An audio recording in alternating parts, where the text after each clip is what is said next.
ஆதிபாரதி சீரியல்ல இப்போ அட்டகாசமான அருமையான எபிசோட் வந்திருக்குன்னே சொல்லலாம். ஸ்கிப் பண்ணாம ஃபுல்லோடையும் கேளுங்க. விசிஎன் சுத்தமா போ மாட்டேங்குது. பார்க்கலாம் லைக் பண்ணி பார்த்தீங்கன்னா, எனக்கு கொஞ்சம் பேச வந்து மூடிட்டா இருக்கும். நம்ம ஆதி வந்து கோவப்பட்டு தர்மலிங்கத்த வந்து வெளுன்னு வெளுக்குறாங்க. அப்பன்னு பார்த்து தடுக்குறாங்க. நம்ம ஆண்டாளு, "என்ன நெனச்சிட்டு இருக்கீங்க? இவன் எனக்கு ஃபோன் அடிச்சு என்ன தெரியுமா சொன்னான்? அதெல்லாம் கேட்டா உங்களுக்கு என்ன நடக்குதுன்னே தெரியாம நீங்க உங்க அப்பாவுக்கு வந்து சப்போர்ட் பண்றீங்க. அழகர் மாட்டுலாம் நான் பாட்டுக்கு அமைதியாலாம் நிக்க மாட்டேன். அழகர் வந்து என் ஃப்ரெண்டு. என்ன வந்து யாராவது கோவப்படுத்தி பார்த்தா என்ன நடக்கும் தெரியுமா? இவன்லாம் எனக்கு ஒரு ஆளே இல்ல. நான் நெனச்சா அவ்வளதான்" அப்படின்னு சொல்லி மாஸ் பண்ணிட்டு இருக்காங்க நம்ம ஆதி. "டேய் சும்மானு இருடா. இவன்கிட்ட போய் நீ கோவத்த காட்டுற. நான்லாம் வந்து கோவத்த காட்டியிருந்தா இவன் ஏதாவது ஒரு சேட்டையாவது பண்ண முடியுமா? விட்றா பார்த்துக்கலாம்" அப்படின்னு சொல்லும்போது, முதல்ல ஒரு விஷயத்த வந்து புரிஞ்சுக்கங்கன்னு சொல்லி ஆண்டாள் வந்து பேசுறாங்க. "நான் தான் இது மாரி சொல்ல சொன்னேன். நீங்க அப்பதான் இந்த பக்கம் வருவீங்க. உங்களையும், பாரதியும் சேர்த்து வைக்கலான்னு தான் நானும் எங்க அப்பாவும் வந்து அதிரடியா திட்டம் போட்டோம்." "டேய் திட்டம் போட்டாங்களான்டா இவங்க இது மாரி. இதெல்லாம் நம்புற மாரி இருக்கா? உன் அப்பாவ நீ வேணா நம்புமா. நானும் சரி, என் ஃப்ரெண்டும் சரி சத்தியமா நம்ப மாட்டோம்ன்னு" சொல்லி ஆண்டாளு, "தேவையில்லாம பிரச்சனை பண்ணாத. அவன் இருக்கிற இப்ப கோவத்துக்கு ஏதாவது ஒண்ணு நடந்துற போது. கொஞ்சம் அமைதியா வந்து உன் வேலைய பார்த்துட்டு போ. திட்டம் போடுறாங்களாம் திட்டம். இவங்க கிட்ட போய் பேசிட்டு இருக்க. வாடா வீட்டுக்குள்ள போலான்னு" சொல்லிட்டு அந்த இடத்துல வந்து அழகர் வந்து நம்ம ஆதிய வீட்டுக்குள்ள வந்து கூட்டிட்டு வந்து போறாங்க. அப்பன்னு பார்த்து கேஷுவலா வந்து உட்கார்ந்துட்டு இருக்காங்க. "என்கிட்ட பணம் காசு இல்லையா? என்னடா இல்ல? 10 தலைமுறைக்கு நான் சும்மா உட்கார்ந்தா கூட எனக்கும் சரி, என் ஜெனரேஷனுக்கும் ஏகப்பட்ட காசு வந்து வந்துகிட்டே தான் இருக்கும். நாங்க உட்கார்ந்து எடுத்து சாப்பிடலாம். ஆனா என்ன பண்றது? இங்க நிம்மதியே இருக்க மாட்டேங்குதே! அந்த நிம்மதிய தேடி தான் வந்து நானும் ஓடிக்கிட்டே இருக்கேன். ஒவ்வொரு பிரச்சனையா வந்துகிட்டே இருக்கு" அப்படின்னு சொல்லி சொல்லிட்டு இருக்காங்க. "எல்லாம் சரியாயிடும்பா" அப்படின்னு சொல்லி தர்மலிங்கத்தோட அம்மா வந்து பேசிட்டு இருக்காங்க. அதே மாரி தான் ஆண்டாளோட தங்கச்சி வந்து பேசிட்டு இருக்காங்க. "என்ன பண்றது? இது எல்லாத்துக்குமே காரணம் வந்து எங்க அப்பா தான். அது எங்களுக்கு நல்லாவே புரியுது. ஆனா எங்க அக்காவுக்கு வந்து சுத்தமா வந்து புரிய மாட்டேங்குதே" அப்படின்னு சொல்லிட்டு இருக்கிறப்ப, தமிழும், பாரதியும் வேக வேகமா வந்து ஆதிய வந்து பார்க்கலான்னு சொல்லிட்டு வராங்க. ஆதிய பார்க்கலான்னு வந்து நிக்கிறப்ப வந்து, அவங்க வந்து கண்டுக்காம ரூம்குள்ள வந்து போக ஆரம்பிச்சுடுறாங்க. அந்த இடத்துல ரொம்ப எமோஷனலா இருந்துச்சுன்னே சொல்லலாம் அந்த சீன்லாம். "அப்பா ஏன்பா என்கிட்ட எதுவும் பேச மாட்டேங்கிற?" அப்படின்னு சொல்லும்போது, "அப்படியெல்லாம் ஒண்ணும் இல்ல. நீ போம்மா கொஞ்ச நேரம் கழிச்சு நான் வந்து உன்கிட்ட வந்து பேசுறேன்" அப்படின்னு சொன்னோனே, அப்பா கோவத்துல இருக்காரு. அப்புறமேட்டு வான்னு சொல்லி அந்த இடத்துல வந்து சொல்லி வந்து தமிழ வந்து அனுப்பிச்சு வச்சுடுறாங்க. பாரதி மட்டும், "என்ன மன்னிச்சிருங்க ஆதி. இப்படியெல்லாம் நடக்கும்னு நான் நினைச்சு கூட பார்க்கலங்கிற" மாரி எதார்த்தமா வந்து ஃபீலிங்கா வந்து பேசிட்டு இருக்காங்க. அதாவது மன்னிப்பா, அது தப்பு தெரியாம பண்றவங்களுக்கு. ஆனா நீங்க தெரிஞ்சே தானே தப்பு பண்ணிட்டு இருக்கீங்க. நான் எதுக்கு உங்கள மன்னிக்கணும்? அதுக்கு அவசியம் இல்ல, தேவையும் இல்ல பாரதி. நீங்க பாட்டுக்கு உங்க வேலைய வந்து பாருங்க அப்படின்னு சொல்லி எதார்த்தமா வந்து சொல்லிட்டு இருக்காங்க. இத கேட்டோனே வந்து தூக்கி வாரி போட்டுருது அந்த இடத்துல நம்ப பாரதிக்கு. "தர்மலிங்கம் தான் எல்லா பிரச்சனைக்கான காரணம்னு எனக்கு தெரிஞ்சிருச்சு. நான் எப்படி வந்து சொன்னா நம்புவேன்னு எல்லாமே வந்து அவருக்கு வந்து தெரிஞ்சிருக்கு. அதனால தான் இப்படியெல்லாம் பிரச்சனை வந்திருக்குங்கிற" மாரி அந்த இடத்துல வந்து பாரதி வந்து சொல்லிட்டு இருக்காங்க. "அப்பன்னா தர்மலிங்கத்த வந்து நம்புவீங்க. என்னையும் எங்க அம்மாவையும் நம்ப மாட்டீங்க. அப்படித்தானே? உங்கள விட்டா எனக்கு வேற யார் இருக்கா?" அப்படின்னு சொல்லி ஆதிகிட்ட வந்து புலம்பிக்கிட்டு இருக்காங்க நம்ம பாரதி.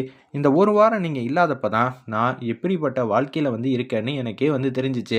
எனக்கு ஒண்ணும் புரியல. எனக்கு எங்க அம்மா மட்டும் தான் முக்கியம்" அப்படின்னு சொல்லும்போது, "ஏன்டா சிஸ்டர் வந்து இவ்வளோ வந்து இறங்கி இறங்கி பேசிட்டு இருக்காங்க. அதான் தப்பெல்லாம் வந்து உணர்ந்துட்டாங்கல்ல. அப்படி என்னடா இவ என்ன ஆண்டாள் போலயா இருக்கா?" "டேய் அது வேற பஞ்சாயத்து, இது வேற பஞ்சாயத்து. உனக்கு என்னடா தெரியும் இவங்கள பத்தி? நான் சொல்லட்டா? ஆரம்பத்துலேருந்து இவங்க ஒரு பிரச்சனைய வந்து எடுத்துப்பாங்க கையில. அதுக்கப்புறமேட்டுக்கு எனக்கு இந்த வாழ்க்கையே வேணான்னு சொல்லி தூக்கி போட்டுட்டு இந்த ஊருக்கு வந்தாங்க. நான் வந்து இந்த ஊருக்கு வந்து ஆப்போசிட்ல இருக்கிற வீட்ல தங்கி இவங்களுக்கு புரிய வைக்கிறதுக்குள்ள போதும் போதும்ன்னு ஆயிடுச்சு. நான் வந்து இவங்க முக்கியம்னு நெனைக்கிறேன். ஆனா, மத்தவங்க என்ன முக்கியம்னு நெனைக்கிறது இல்லையே! இனிமேட்டு எங்க அம்மா வரத பொறுத்து தான் நான் இவங்க கூட சேர்ந்து வாழணுமா? இல்லையான்னு நான் யோசிக்கணும். எனக்கு ஒண்ணும் புரியல பாரதி. நீங்க என்ன ஓவரா தான் வந்து பிரச்சனை பண்ணிட்டு இருக்கீங்க. நானும் போனா போகட்டும், போனா போகட்டும்ன்னு பொறுத்து பொறுத்து போயிட்டுருந்தா, ஒரு பிரச்சனைய நீங்களா கையில வந்து எடுப்பீங்க. அந்த பிரச்சனைக்கு பின்னாடி வந்து ஓடிக்கிட்டு இருப்பீங்க. அதுக்கப்புறம் என்ன நடக்கும்? நான் வந்து சமாதானம் பண்ணுவேன். அதுக்கப்புறம் திருப்பி வேற ஒரு பிரச்சனைய வந்து கையில வந்து எடுப்பீங்க. ஆனா, எங்க அம்மாவ தான் தொரத்தி விட்டுட்டீங்களே! அத கனவுல கூட என்னால ஜீரணிக்கவே முடியல. நான் வந்து நிச்சயம் இந்த விஷயத்த வந்து அப்படியெல்லாம் விட்டுறலாம் மாட்டேன்" அப்படின்னு சொல்லி ஆதி வந்து மாஸ் பண்ணிட்டு இருக்காங்க. வேற லெவல்ல இருந்துச்சுன்னே சொல்லலாம் அந்த சீன்லாம்.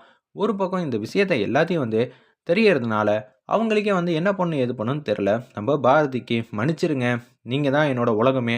ஆனா நான் அப்படின்னு நினைக்கல. எங்க அம்மா வந்ததுக்கு அப்புறமேட்டு தான் எல்லாத்தையும் நான் முடிவெடுப்பேன்" அப்படின்னு சொன்னோனே, இவ்வளோ பிரச்சனைக்கு காரணம் இருக்கிற தர்மலிங்கத்த நான் சும்மா விட மாட்டேன்னு சொல்லி, அழகர் வந்து வேக வேகமா வந்து தர்மலிங்கம் முன்னாடி போய் நிக்கலான்னு வேக வேகமா போயிட்டுருக்காங்க. தர்மலிங்கம் வந்து யோசிக்கிறாங்க, "நான் நெனச்ச மாரியே வந்து ஆதி வந்துட்டான். இனிமேட்டு தான் ஆட்டம் வந்து சூடு பிடிக்க போது. அவன நான் சும்மா விட மாட்டேன். ஆல்ரெடி வந்து பிரச்சனை மேல பிரச்சனை பண்ணியிருக்கான். இப்ப எல்லார் முன்னாடியும் வந்து என் சட்டையெல்லாம் வந்து கிழிச்சிருக்கான். நான் அவனை சும்மா விட்டுருவேனா அப்படின்னு சொல்லி செமையா வந்து கோவப்பட்டு யோசிச்சுட்டு இருக்காங்க. ஒரு பக்கம் இது எல்லாத்தையும் வந்து ஆண்டாள் வந்து பார்க்குறாங்க. அப்பாவோட நடவடிக்கையே சரியில்லைங்கிற மாதிரி யோசிக்கும்போது கரெக்டாக வந்து நம்ம அழகர் வந்து வந்துட்டாங்க. என்ன தர்மலிங்கம், என் ஃப்ரெண்டை வந்து அடிச்சது எல்லாம் தப்பு தான். ஏன்னா, நான் உன்ன ஆரம்பத்தில காப்பாத்துனேன் தெரியுமா? அது எதுக்காக? உன்னெல்லாம் வந்து அப்படியெல்லாம் விட்டுறக்கூடாது. நீ ஏகப்பட்ட பிரச்சனையெல்லாம் பண்ணியிருக்க.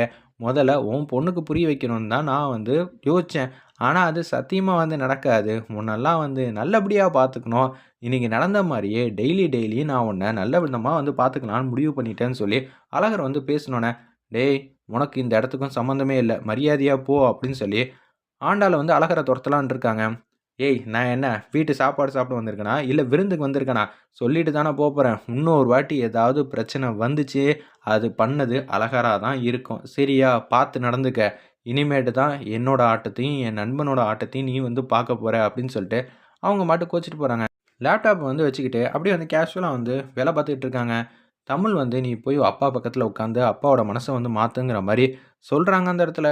உடனே வந்து தமிழ் பாப்பா மாட்டுக்கும் பக்கத்துல வந்து உட்கார்றாங்க. "அப்பா எனக்கு இது புரியலப்பா. இந்த கணக்க எப்படி பண்ணணும்னு சொல்லித்தாங்கப்பா" அப்படின்னு சொன்னோனே, "இப்போதைக்கு அப்பாக்கு ஏகப்பட்ட வேலையெல்லாம் இருக்கு.